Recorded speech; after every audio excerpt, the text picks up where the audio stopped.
I never thought a few words could change the course of a man's life, or mine, but apparently I was wrong. My name is Clara, I'm 32 and I've been married to Daniel for 6 years.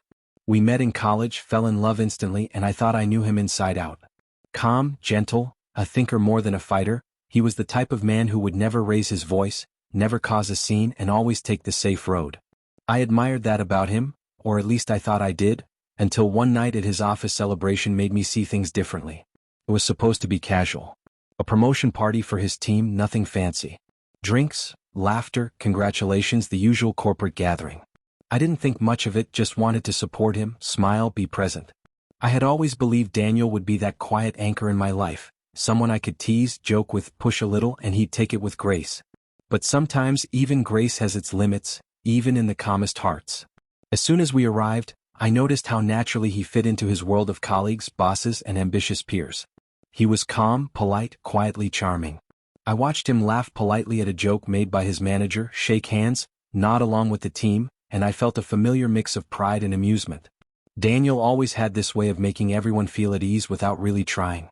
But that night, his ease somehow drew attention I didn't expect, and maybe attention I wasn't ready to witness. Somewhere in the middle of the evening, the conversation turned to personality traits and toughness, the kind of idle chatter people throw around when they've had a few glasses of wine and feel uninhibited. Someone, one of his colleagues, a man I barely knew, asked, "Who do you think could handle the pressure better in a tough situation, men or women?" Laughter followed. I, in my usual blunt way, decided to answer without thinking. I laughed and said, "Well, Daniel here? He's too soft for this world. He'd probably cry if someone cut in front of him in traffic." The room erupted in laughter. People clinked glasses, nodded, and smiled at the joke. I thought nothing of it. It was funny, right? A little jab at my own husband. A little playful teasing. I expected him to chuckle, roll his eyes, maybe pat me on the shoulder. But Daniel, who had just entered the conversation quietly, simply nodded. Calm, almost serene, as if absorbing the statement in a way that went beyond humor. I noticed a slight shift in his eyes, a depth of thought, but I dismissed it. Men like him rarely overreacted, and I thought I knew him well enough to believe he would just shake it off. I leaned in further, adding sarcastic commentary, "Honestly, you're lucky anyone lets you get away with that soft act at work. You'd never survive a real confrontation." More laughter. More clinking glasses. I expected him to protest or at least make a witty comeback, but he just nodded again, smiled faintly, and took a sip of his drink. That nod, it was the kind of acknowledgement that didn't need words. It struck me, though at the time I thought it was just him being polite. The rest of the night went on like this. I kept teasing him, making small jokes at his expense, nudging colleagues into laughing along with me. Every time I looked at him, I saw the same calm, unreadable expression. It wasn't irritation, it wasn't anger. It was something else, something I couldn't place. I tried to ignore it, telling myself I had seen him laugh off worse things before. Surely this was no different.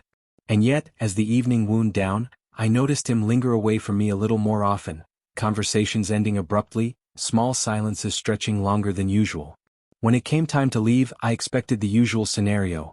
Daniel walking out beside me, maybe joking, maybe teasing back, just like any other night after an office party.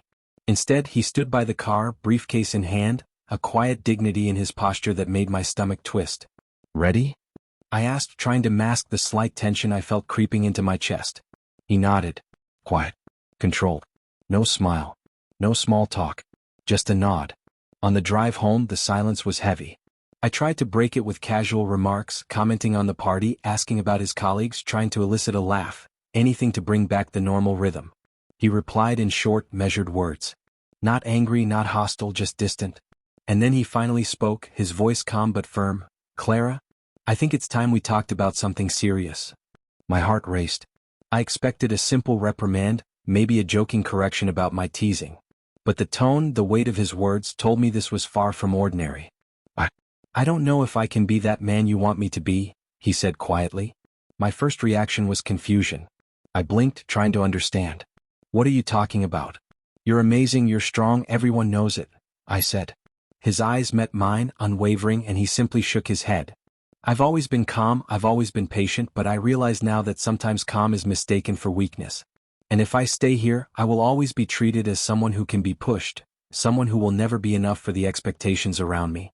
A shiver went down my spine. I tried to laugh it off. "You're too dramatic. It's just a few words." A joke. You're overthinking it. But he didn't laugh. He didn't react. He just nodded, silent and resolute.